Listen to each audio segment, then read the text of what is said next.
নমস্কার, আজকের রেসিপি হলো আলু ডাল বড়ি সিম দিয়া নিরামিষ, সঙ্গে কাঁচা লঙ্কা আদরক। সিম পরিষ্কার করে ধুয়ে রেখেছি, কেটে নেব।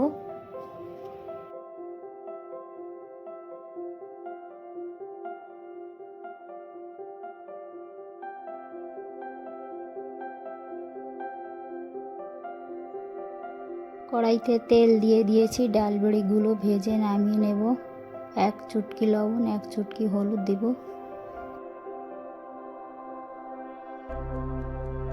একই তেলেতে আলুগুলো ভেজে নেব। আলুতে এক চুটকি লবণ, এক চুটকি হলুদ দিব। আলু ভাজা হতে হতে এদিকে কিছু কাঁচা জিরা, আদা, লঙ্কা বেটে নেব। আলুতে জিরা, আদা, কাঁচা লঙ্কা দিয়ে একটু নাড়িয়ে এক চামচ লাল ঝালের গুঁড়ো দিলাম।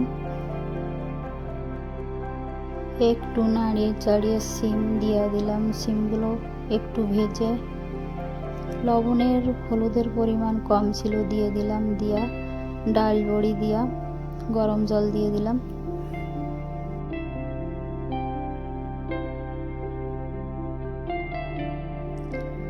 আলু, সিম, ডাল বড়ি গলে গেছে, তড়কা লাগিয়ে দেবো।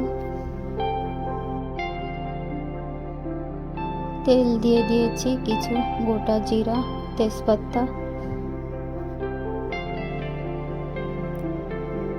সবজির তড়কা লাগিয়ে দিলাম। নিরামিষ সবজি তৈরি হয়ে গেছে। সবজির উপরে গোটা গরম মশলার গুঁড়ো ছড়িয়ে দিলাম। রেসিপি পছন্দ হলে লাইক, কমেন্ট, শেয়ার করবেন।